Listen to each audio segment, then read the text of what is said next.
ইতিমধ্যে আপনারা জেনেছেন যে জাতীয় ছাত্র শক্তির হবিগঞ্জ জেলার আলিফ চৌধুরী তিনি এক চোখ হারিয়ে ফেলেছেন এবং তার চোখে রড দিয়ে আঘাত করা হয়েছিল। অপারেশনের পরে তিনি এখন এই হসপিটালেই বেড রেস্টে আছেন। তার সেই চোখটি কখনোই ভালো হবে না এবং ডাক্তার জানিয়েছেন তার ডান চোখ সেটাও আসলে আবসা আবসা তিনি দেখছেন, অর্থাৎ সে ডান চোখও এটা ক্ষতিগ্রস্ত হতে পারে। এমন একটা ভয়াবহ পরিস্থিতিতে আমরা আপনাদের সামনে দাঁড়িয়েছি। শুধুমাত্র তাই নয়, আমরা যখন এখানে সংবাদ সম্মেলন করছি তার ঘণ্টাখানেক আগে সিলেটে জাতীয় নাগরিক পার্টি এনসিপির যে গাড়িবহর ছিল সেই গাড়িবহরের উপরে হামলা করা হয়েছে এবং সেই গাড়িবহর নিয়ে আসলে সেই সময়টাতে জাতীয় নাগরিক পার্টি এনসিপি কোনো বক্তব্য বিবৃতি কোনো ধরনের কোনো আন্দোলন সংগ্রামে যাচ্ছিল না। জাতীয় নাগরিক পার্টি এনসিপির নেতৃবৃন্দ সেখানে জুলাই অভ্যুত্থানে যারা শহীদ হয়েছিলেন সেই শহীদদের কবর জিয়ারতে গিয়েছিলেন, তাদের পরিবারের সাথে সাক্ষাৎ করতে গিয়েছিলেন।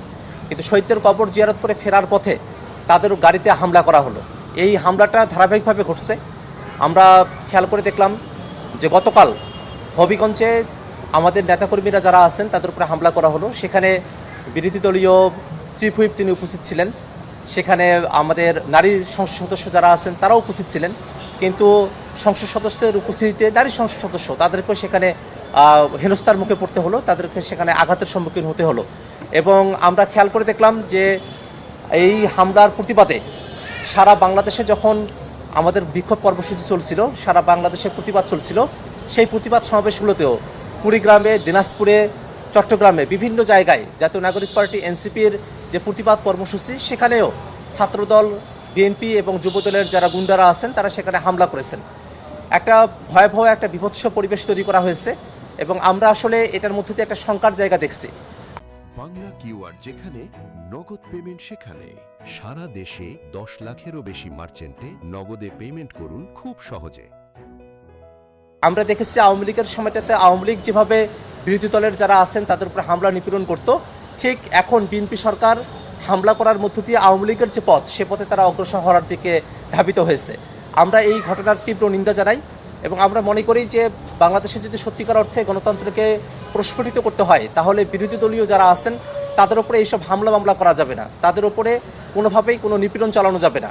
এবং আমরা খেয়াল করে দেখলাম যে আমাদের নেতৃবৃন্দ যখন হবিগঞ্জ শহরের দিকে রওনা করেছিলেন সেখানে কিন্তু খুবই নির্বিবাদী একটা আয়োজন ছিল, সেখানে কোনো ধরনের কোনো সহিংসতা ছিল না, সেখানে আমাদের তরফ থেকে কোনো ধরনের কোনো অস্ত্রের মহড়া ছিল না, কিছুই ছিল না।